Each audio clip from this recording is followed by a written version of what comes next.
కార్తీక దీపం సీరియల్ ఈరోజు ఎపిసోడ్లో ఏం జరిగిందంటే, తన నిశ్చితార్థం దీప కళ్ల ముందే జరగాలని జ్యోత్స్న పారిజాతంతో చెప్తుంది. ఎలాగైనా తనని వెతికి పట్టుకుని తీసుకొస్తానని పారు మనవరాలికి మాట ఇస్తుంది. కార్తీక్, జ్యోత్స్న నిశ్చితార్థానికి తప్పనిసరిగా రావాల్సిందేనని సుమిత్ర పిలుస్తుంది. తాను రాలేనని దీప అంటుంది. అది నీ ఇష్టం, నేను అయితే నువ్వు వస్తావనే ఆశతో ఉన్నానని వెళ్ళిపోతుంది. శౌర్య వచ్చి అందరూ వచ్చారు, కార్తీక్ ఎందుకు రాలేదని అడుగుతుంది. నాకేలా తెలుస్తుందని దీప బాధగా అంటుంది.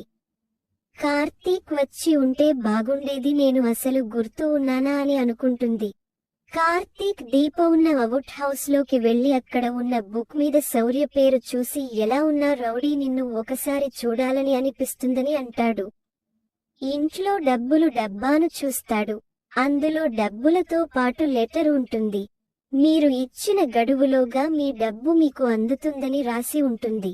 మరీ ఇంత మొండితనం ఏంటని అనుకుంటాడు. మరీ ఇంత ఆత్మాభిమానం పనికిరాదు. ఎవరిని నొప్పించకూడదని నువ్వు వెళ్ళిపోయావు. ఎవరిని బాధ పెట్టకూడదని నేను ఇంతవరకు తెచ్చుకున్నాను.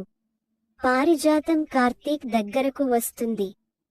ఈ పెళ్లి జరగదని కార్తీక్ గట్టిగా అంటాడు.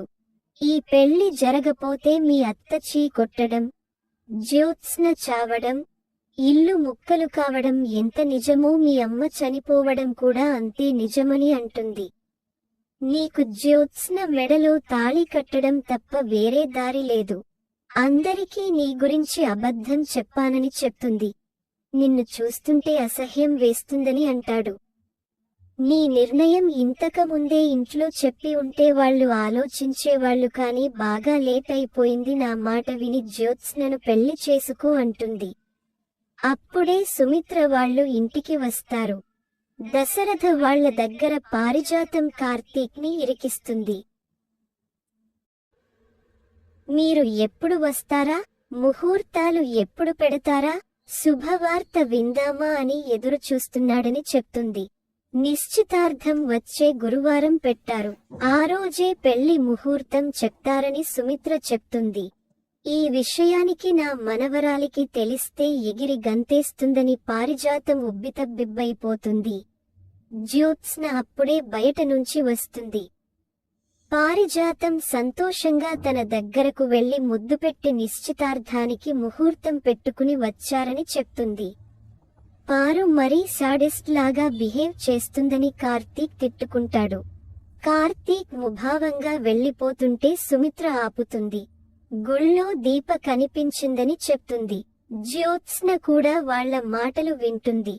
నేను ఏం మాట్లాడినా అడిగినా ఎప్పుడో వెళ్తానని అన్నాను కదా, అది ఇప్పుడే అయ్యిందని అంటుంది. కానీ నిజం అది కాదని అనిపిస్తుంది. మనకు తెలియనిది తన జీవితంలో ఏదో జరిగింది. నరసింహ ఇక్కడ ఉండొద్దని బెదిరించి ఉంటాడు. లేదంటే ఇంకేదో జరిగిందని అనుమానపడుతుంది. మనిషిని చూస్తే చాలా బాధగా ఉంది. ఇదంతా నీకెందుకు చెప్తున్నాను అంటే, ఇక నువ్వు తన కోసం వెతకాల్సిన పని లేదు.